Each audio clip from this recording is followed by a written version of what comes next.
আমরা বরাবরই অন্যের সমালোচনা করতে বড়ই ভালোবাসি, কিন্তু অন্যের কাজের সমালোচনা করার আগে আমরা নিজেদের কাজের সমালোচনা করি না।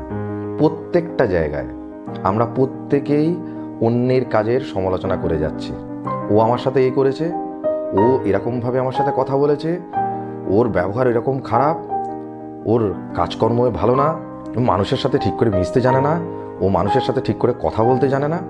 একবার নিজেদের দিকে তাকিয়ে দেখুন যে আপনি সব মানুষের সাথে ঠিকঠাক ব্যবহার করেছেন কিনা, সব মানুষের সাথে ঠিকঠাকভাবে কথা বলেন কিনা, সবার সাথে ভালোভাবে মিশতে পারেন কিনা।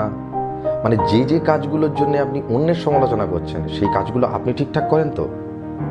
আমরা কেউই সেটা করি না। আমরা প্রত্যেকেই নিজের একটা যুক্তি খাড়া করি। আর অ্যাকচুয়ালি কি জানেন তো, এটা সাইকোলজিক্যাল। যে সমস্ত মানুষ দেখবেন অন্যের সমালোচনা বেশি করে তাদের মধ্যে অনেক বেশি সমস্যা রয়েছে। সমস্যা রয়েছে বলেই তারা অন্যের সমালোচনাটা বেশি করে। দেখবেন কিছু মানুষ আছে মানুষের কোনো ভালো কাজের প্রশংসা করতে পারে না, নিজে যদি কোনো ভুল করে সেটাকে স্বীকার করতে চায় না। তার কারণ তার ভেতরের সেই ইগো তাকে সেটা স্বীকার করতে দিতে চায় না।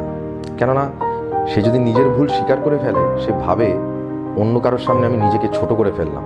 কিন্তু আমরা একটা জায়গা বারবার আমরা আমাদের বেসিকটা ভুলে যাই। আমরা যারা বিশেষ করে ভারতীয়, আমাদের কিন্তু ছোটবেলা থেকেই একটা জিনিস শেখানো হতো যে নিজের ভুল যদি কেউ স্বীকার করে, সে সেই ভুলটাকে শোধরানোর চেষ্টা করে, সে হচ্ছে অ্যাকচুয়ালি ভালো মানুষ। কিন্তু এই সমস্ত বেসিক্সগুলো কোথাও যেন আমরা ভুলে গেছি। আর যদি মনেও থাকে আমরা সেগুলোকে মানে বর্তমান যুগ অনুযায়ী সেগুলোকে আমরা অ্যাপ্লাই করি না। কেন অ্যাপ্লাই করলেই কিছু মানুষ, ম্যাক্সিমাম মানুষই এটা ভাবে তাহলে আমাদের কেউ পাত্তা দেবে না। এই একটা মানসিকতা নিয়ে প্রত্যেকটা মানুষ চলেছে।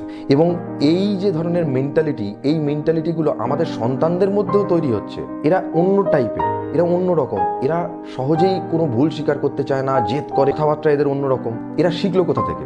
বাবা মার কাছ থেকে শিখছে। তার কারণ তাদের বাবা মাদের তারা দেখেছে যে বাবা মা ভুল করছে, তারপরেও সেটা অন্য কারোর সামনে স্বীকার করছে না, উল্টে তর্ক করে যাচ্ছে। তারা দেখছে যে বাবা মা একটা মানুষের সাথে কিভাবে বিহেভ করছে, নিজেরই কোনো রিলেটিভস হোক, নিজের আত্মীয় স্বজন হোক, ঘরে আমরা একসাথে যারা থাকি তাদের সাথেই হোক বা বাইরের কোনো মানুষের সাথে হোক, সে তো দেখছে যে বাবা মা বাইরের মানুষটার সাথে কেমন ব্যবহার করছে, নিজেদের মধ্যে কীরকম কথাবার্তা বলছে। তো তারা তো সেগুলো দেখেই শিখছে। এই বেসিক্সগুলো আমরা আমাদের সন্তানদের মধ্যে, আমরা যেগুলো ছোটোবেলায় শিখেছি সেগুলো যেন আমাদের সন্তানদের মধ্যে আমরা দিতে পারছি না, আমরা উল্টোটাই দিচ্ছি। আমরা আমাদের ইগো ধরে পড়ে থাকছি, আমরা সহজে কারোর সাথে মিশতে পারছি না। ওই জন্য এখনকার বাচ্চারাও সবার সাথে মিশতে পারে না। তার কারণ তারা দেখেছে তাদের বাবা মারাও সবার সাথে অ্যাডজাস্ট করে চলতে জানেন, মাথা নত করতে হয় কোথাও, এটুকু জিনিস তারা তাদের বাবা মার কাছে দেখেনি। ওই জন্য তারাও কারোর সামনে নিজেদের ভুল স্বীকার করে না। এইসব জিনিসগুলো তারা যখন দেখছে, শিখছে, স্বাভাবিকভাবেই তারা নিজের দোষটা দেখবে না, নিজের যে কাজগুলো অন্যায়গুলো করছে। আমরা প্রত্যেকেই, আমি শুধু শিশুদের কথা বলছি না, আমরা যারা বড়রাও আছি, আমি বয়স্ক মানুষদের কথাও বলছি, অনেক বয়স্ক মানুষ আছে কারোর সামনে নিজের ভুল স্বীকার করবে না, নিজের কাজগুলো যে ভুল করছে সেগুলো স্বীকার করবে না। সেগুলো যদি দেখে যে কেউ মুখে বলেও দিচ্ছে বা চোখে আঙুল দিয়ে দেখিয়ে দিচ্ছে যে আপনি এই কাজটা ভুল করছেন, সেটার জন্য অজুহাত খাড়া করছে যে আমি এটার জন্য আমি এটা করেছি, কিন্তু সেটা ডাইরেক্ট স্বীকার করবে না যে আমি এটা ভুল করেছি, হ্যাঁ আমার এটা করা উচিত হয়নি। আর যখনই এই জিনিসগুলো আপনার সন্তানরা বা আমাদের নেক্সট জেনারেশন দেখছে জিনিসগুলো, তারাও সেভাবেই তৈরি হবে। সেজন্যে নিজেদের কথা ছাড়ুন, নিজেদের নেক্সট জেনারেশন, আমাদের যে নেক্সট জেনারেশন, আমাদের যারা ভবিষ্যৎ, তাদেরকে অন্তত একটা এমন শিক্ষা দেওয়ার চেষ্টা করুন যেখানে তাদেরকে এটা দেখানো উচিত যে ভুল করলে স্বীকার করতে হয়।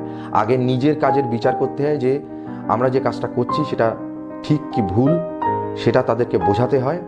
তারা সেটা দেখেই শিখবে, তাদের বোঝালেও কিন্তু বুঝবে না। আমরা যদি নিজেদেরকে না শোধরাই, আমাদের সন্তানরা কোনোদিনই তাদের সেই কাজগুলো করবে না, ঠিক জিনিসগুলোকে মানবে না। সেজন্য অন্যের কাজে সমালোচনা করার আগে, অন্যের ভুলগুলোকে ধরার আগে নিজে কি কি ভুল করেছেন সেগুলোকে শোধরানোর চেষ্টা করুন, সেগুলোকে স্বীকার করুন যে এগুলো হ্যাঁ আমার ভুল হয়েছে।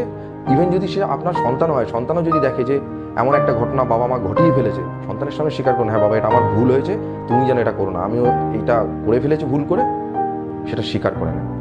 এতে সন্তানের মধ্যে সেই সেন্সটা তৈরি হবে যে ভুল করলে অন্যায় স্বীকার করতে হয়, নিজের ভুলগুলোকে মানতে হয়, সেই ভুলগুলো শুধরিয়ে ঠিক জিনিসটা করতে হয়। নিজেদের ইগো ছাড়ুন।